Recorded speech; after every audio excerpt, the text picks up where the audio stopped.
வணக்கம் நேயர்களே, கடவுள் அருள் டிவி நேயருக்கு லட்சுமி நாராயணன் அன்பு வணக்கங்கள். இப்போ நம்ம பார்க்க போகிறது வார ராசி பலன் 15ஆம் தேதியிலேருந்து 21ஆம் தேதி வரை இப்படி இருக்க போது தான் பார்க்க போகிறோம். எப்போதும் சொல்கிறதான் லக்னத்துக்கு பாருங்கள். சந்திரனுக்கு அதாவது ராசிக்கு பார்ப்பதை விட லக்னத்துக்கு பார்க்க ரொம்ப பர்ஃபெக்டாக இருக்கும். உதாரணமாக ஒரு மகர லக்னம் விருச்சிக ராசினா நீங்கள் வந்து விருச்சிக ராசிக்கான பலன்களை பார்க்குறதை விட மகர ராசிக்கான பலன்களை பார்க்கும்போது ரொம்ப பர்ஃபெக்டாக இருக்கும். ஃபஸ்ட்டு வந்து பொது பலன்கள் வரும். அதுக்கப்புறம் பார்த்திங்கன்னா உங்களுக்கு தசா புத்தி பலன் வரும். உங்களுக்கு என்ன தசா புத்தி அந்தரங்கள் நடக்குதோ அதை மிங்கிள் பண்ணி பார்க்கும்போது அது ரொம்ப பர்ஃபெக்டாக இருக்கும். இந்த வீடியோட எண்டில் டிப் ஆஃப் த வீக் இருக்குது, மறக்காமல் பாருங்கள். மகர ராசி. மகர ராசிக்கு வந்து பார்த்திங்கன்னா உங்களுக்கு ராசியாதிபதி சனி 2ல் இருக்கும்போது, அதுவும் 2 சனி வந்து வக்கரமாக இருக்கும்போது கொஞ்சம் பிடிவாதங்கள் இருக்கும் பேச்சில். அதனால் கொஞ்சம் பார்த்துட்டு குழந்தைகள் விஷயங்கள் வந்து ரொம்ப சிறப்பாக இருக்கும். அதுவும் தொழில் ரீதியான விஷயங்கள் நல்ல வருமானங்கள் வரதுக்கான வாய்ப்பு ரொம்ப நல்லாயிருக்கும். பட் கொஞ்சம் டிலேடாக வரும். ஏன்னா வந்து சனி வக்கரமாக இருக்கும், கொஞ்சம் டிலேடாக வரதுக்கான வாய்ப்புலாம் இருக்குது. அதே உங்கள் ஜனகால ஜாதகத்தில் வந்து சனி வக்கரமாக இருந்ததுன்னா அது நல்ல வருமானங்களை கண்டிப்பாக கொடுத்துருங்க. அதெல்லாம் ஒன்றும் பெரிய பிரச்சனை இல்லை. அதுக்கப்புறம் போது என்றைக்குமே வந்து உங்களுக்கு வந்து 3ஆம் அதிபதியான குரு வந்து 5ல் இருக்கும்போது, அதுவும் 12ஆம் அதிபதி குழந்தைகள் விஷயங்களுக்காக நிறைய அலைச்சல்கள் இருக்கும். அதுவும் வந்து சந்திரனுடைய சாரத்தில் போகும்போது குழந்தைகளுடைய திருமணம் சார்ந்த விஷயங்களை வந்து கைக்கூடி வர்றதுக்கான வாய்ப்புகளும் ரொம்ப நல்லா இருக்குங்க. மகர லக்னத்தில் இருக்கவங்களுக்கும் சரி, மகர ராசி வந்து இப்போது அந்த குரு தசாபுத்தி அந்த அவங்க ரொம்ப சிறப்பாக இருப்பதற்கான வாய்ப்பு ரொம்ப நல்லா இருக்குது. ஆன்மீக சுற்றுலா போகலாம் அப்படின்னு நினைக்கிறவங்களாம் வந்து ரொம்ப நல்லா இருக்குங்க. எல்லாமே சிறப்பு தான். அதுக்கப்புறம் போது 4ஆம் அதிபதியான செவ்வாய் வந்து 5ல் இருக்கும்போது சொத்துக்கெல்லாம் நல்ல லாபங்கள், புதிய சொத்துக்கள் வாங்கணுங்கிற எண்ணங்கள்லாம் வர்றதுக்கான ரொம்ப சிறப்பாக இருக்கும். அது ஒரு நல்ல விஷயந்தான்.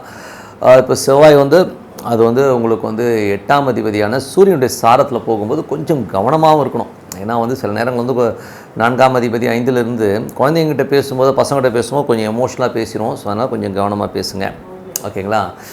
அதுக்கப்புறம் வந்து 5ஆம் அதிபதியான சுக்கிரன் 7ல் இருக்கும்போது குழந்தைகளுடைய விஷயங்கள், குழந்தைகளுடைய திருமணம் சம்பந்தமான விஷயங்கள்லாம் கணிஞ்சு எல்லாம் கைகூடி வருவதற்கான வாய்ப்பு ரொம்ப சிறப்பாக இருக்குது. 6ஆம் அதிபதியான புதன் 7ல் இருக்கும்போது வேலையில் நல்ல ஏற்றங்கள், நல்ல லாபங்கள், நல்ல ஒரு முயற்சிகள், நல்ல ஒரு பிரயாணங்கள் மேற்கொள்வதற்கான வாய்ப்புலாம் ரொம்ப சிறப்பாக இருக்குது. 7ஆம் அதிபதியான சந்திரன் வந்து பார்த்திங்கன்னா உங்களுக்கு வந்து சிறப்பான ஒரு தொழில் சம்பந்தமான விஷயங்கள், நல்ல லாபங்கள், நல்ல ஏற்றங்களை தருவதற்கான வாய்ப்பும், நல்ல ஒரு புதிய முயற்சியில் வெற்றி கிடைப்பதற்கான வாய்ப்புலாம் ரொம்ப நல்லா இருக்குது. 8ஆம் அதிபதி 7ல் இருக்கும்போது கணவன் மனைவிக்கு நடுவில் தேவையில்லாத ஒரு மன உளைச்சல்கள் வருவதற்கான வாய்ப்புலாம் ரொம்ப கவனமாக இருக்கணும்.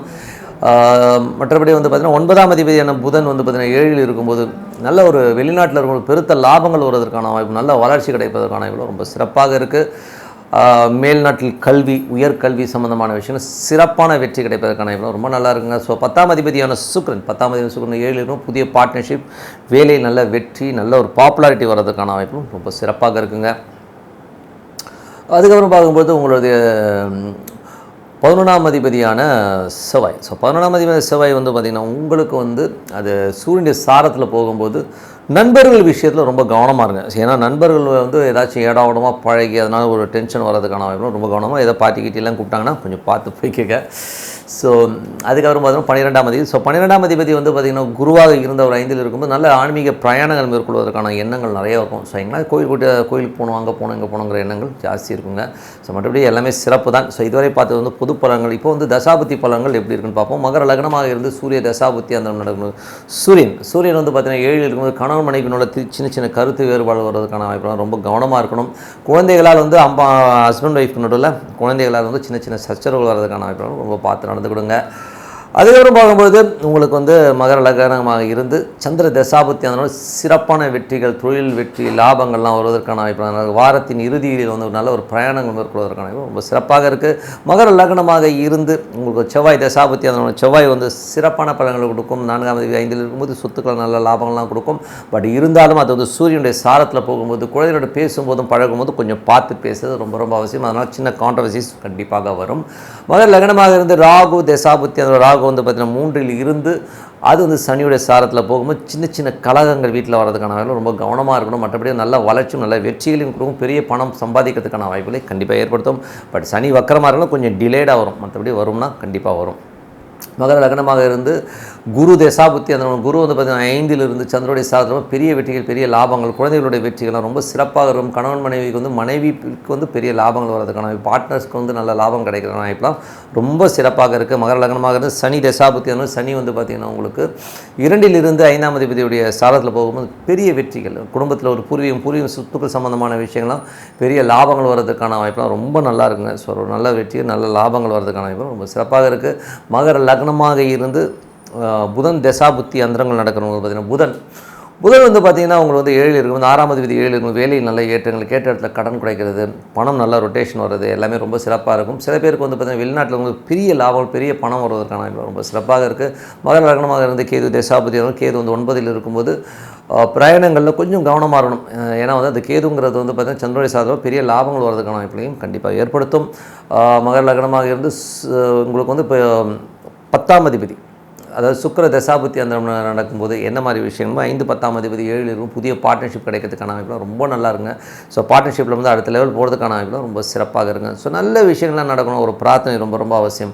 மனதார இறைவனை பிரார்த்தனை பண்ணும்போது கண்டிப்பாக அடுத்த லெவல் போகிறதுக்கான வாய்ப்புலாம் ரொம்ப சிறப்பாக இருக்கும். Tip of the week. So tip of the வீக்கில் வந்து கர்மா பூம்ராங்கிறத பற்றி தான் சொல்ல போகிறோம். ஸோ ஒரு கர்மா வந்து எப்படி பூம்ராங்காக வந்து திருப்பி வருதுங்கிறதை நம்ம பார்ப்போம். ஸோ உதாரணத்துக்கு சொல்ல போனோம்னா ஒரு ஃபஸ்ட் இன்சிடென்ட் எங்களோட வம்சாவளியில் எங்கள் தந்தை சார்ந்த வம்சாவளியில் பார்த்திங்கன்னா அது வழியாக வந்து அந்த கர்மா வந்து தொடர்ந்து வரதை நான் பார்க்க முடியுதுங்க. ஸோ உதாரணம் சொல்ல போனால் எங்கள் அப்பாவோட தங்கை, ஸோ அவங்க வந்து கொஞ்சம் வந்து கால் ஊனமுற்றவர்கள். ஸோ அதே மாதிரி என்னுடைய தங்கை ஒரு ஊனமுற்றவர்கள். ஸோ அந்த மாதிரி வழியாக சில கர்மாக்கள் தொடர்ந்து வருதுங்க. ஸோ இது ஏன் வருது, எதுக்கு வருதுன்னா நம்ம செய்கின்ற ஒரு சில விஷயங்கள், நம்ம புத்திசாலியை நம்ம வந்து அவனை அடக்கி மிதித்து எதாவது பண்ணிடலான்னு சொல்லிட்டு எவனோ ஒருத்தன் தாத்தா முப்பாட்டம் பண்ணதுக்கு நம்ம அவஸ்தைப்பட்டு தான் இருக்கிறோம்.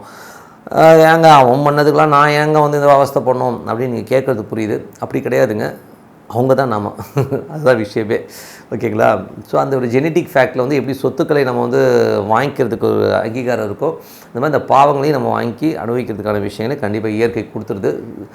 ஸோ இதில் வந்து இந்த மாதிரி விஷயம் நடக்குமானா நிறைய நடந்திருக்கு. ஸோ என்னுடைய விஷயங்கள் வந்து பார்த்திங்கன்னா எனக்கு தெரிஞ்ச ஒருத்தர் என்னுடைய ரொம்ப தூரத்து சொந்தக்காரர், ரொம்ப ஜென்யூனான பர்சன். ஸோ நல்ல வேலை நல்ல விஷயங்கள் இருக்கும்போது நல்ல கணவன் மனைவியாக கல்யாணம் ஆகி ரொம்ப சந்தோஷமாக இருக்கார். முதல் ஆண்டுலேயே வந்து கர்ப்பமாகி ஒய்ஃப் வந்து ஊருக்கு போகிறாங்க.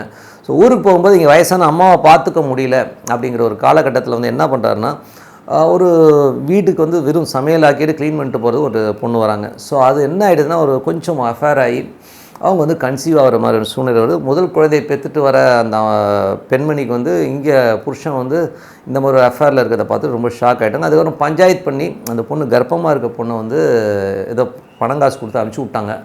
அது ஒரு பெரிய ஒரு சிக்கலாயிடுச்சு. அந்த பொண்ணு அழுதுகிட்டே போச்சு, இவர் என்ன ஆசை வார்த்தை காட்டி மோசம் பண்ணாருன்னு தெரியல. ஸோ அந்த மாதிரி விஷயங்கள் நடந்து ஒரு இதெல்லாம் வந்து 1970s நடந்ததுன்னு வச்சுக்கோமே, இந்த காலகட்டத்தில் 1970s. ஸோ அந்த மாதிரி இருக்கும்பொழுது அதுக்கப்புறம் இந்த முதல் குழந்தைக்கு அப்புறம் அவருக்கு வந்து இந்த இன்சிடெண்ட்டுக்கு அப்புறம் ஒரு குழந்தை பிறகுது. ஸோ அந்த குழந்தை வளருதுங்க. ஸோ வளர பார்த்திங்கன்னா அதெல்லாம் வர ஒரு பிரச்சனைகள் வந்து அவரால் ஃபேஸ் பண்ணவே முடியல. அதுக்கப்புறமா 3வது கூட ஒரு குழந்தை இருக்குது. முதல் குழந்தையும் 3வது குழந்தையும் நல்லா செட்ரேட் ஆகும், ரொம்ப சூப்பராகவும் இருக்கிற பட்சத்தில் இந்த 2வது குழந்தையோட டார்ச்சர்ஸ் தாங்கவே முடியாது. அது வந்து நிறைய பிரச்சனைகளே அவர் வந்து வாழ்க்கையில் கொண்டாந்து வெளியில் தலை கொட்ட முடியாத அளவுக்கு பிரச்சனைகள் கொண்டு வந்துடுதுங்க. தேவையில்லாத சவாசங்கள், தேவையில்லாத விஷயங்களை போய் மாட்டிக்கிறது, இந்த மாதிரி விஷயங்கள்லாம் போய் ஒரு லெவலில் வந்து அந்த குழந்தை வந்து போய் ஜெயிலில் போய் இருக்கிற மாதிரி சூழ்நிலையும் ஏற்பட்டுருதுங்க. ஸோ அது வந்து என்ன சொல்கிறது, அது ஜெயிலில் வந்து ஒரு ஸ்லேட் பிடிச்சி நிற்கிற மாதிரி ஒரு சுச்சுவேஷனை கண்டிப்பாக ஏற்படுத்திடுது. ஸோ அதுக்கப்புறம் அந்த குழந்தையோட அவர் ரொம்ப தலை குனிஞ்சு அவர் ரொம்ப ஸோ ஒரு கர்மாங்கிறது பாருங்கள், அந்த இன்சிடென்ட் நடந்ததுக்கப்புறம் தான் அந்த குழந்தை பிறந்தது. அதுக்கப்புறம் அவர் கிட்டத்தட்ட ஒரு 40 ஆண்டுகள் கிட்டத்தட்ட அந்த குழந்தைக்கு வந்து ஒரு 35-40 வயசு ஆகிற வரை அவர் வந்து அவ்வளோ கஷ்டப்பட்டார். கிட்டத்தட்ட வந்து லைஃப் டைமில் மற்ற 2 குழந்தைகளால் அவர் கஷ்டமே படலை. ஆனால் அந்த ஒரு சின்ன துரோகம், சின்ன விஷயம் எவ்வளோ தூரம் வந்து அவரை வாட்டி வதைச்சதுன்னும் போது ரொம்ப கஷ்டமான விஷயம். அதனால் வந்து நம்ம இதில் என்ன தெரிஞ்சுக்கிறோம்னா, ஒரு விஷயம் ஒரு கர்மா பண்ண போகிறோம், நம்ம ஒருத்தருக்கு துரோகம் பண்ண போகிறோம்னா ரொம்ப யோசிங்க. ஒரு உயிரை அடிக்கிறதுனா கூட ரொம்ப யோசித்து பண்ணுங்கள். ஏன்னா வந்து நம்ம புத்திசாலித்தனமாக ஏமாற்றிட்டோம், இன்றைக்கி இவனை ஏமாற்றிட்டேன், எனக்கு காசு வந்துருச்சுன்னு சொல்லி நிறைய பேர் திரியிறாங்க. அப்படி கிடையாதுங்க. இதோடைய பேக்ராஃப்டில் வந்து அடுத்தது உங்களுக்கு கர்மா வந்து பூம்ராங்காக வந்து அப்படியே வந்து உட்காரும். எப்படி உட்காருன்னா உங்கள் பிள்ளையாக வந்து உட்காரும், இல்லை உங்கள் பேரனாக உட்காரும். நீங்கள் கஷ்டப்படும் போது அது கஷ்டமாகவே தெரியாது, ஓகேங்களா? ஆனால் உங்கள் குழந்தைகள் சம்மந்தமான விஷயங்கள் கஷ்டப்படும் போது கண்டிப்பாக கண்ணு ரத்தம் வரும். ஸோ அதனால் யாருக்கும் துரோகம் செய்யாதீங்க. கர்மாவில் பூம்ராங். கடவுள் அருள் டிவியை பார்த்தமைக்க நன்றிகள். மேலும் இது போன்ற தகவல்களை தெரிந்து கொள்ள கடவுள் அருள் டிவியை சப்ஸ்கிரைப் செய்யுங்கள். மறக்காமல் பெல் ஐக்கானை கிளிக் செய்யுங்கள்.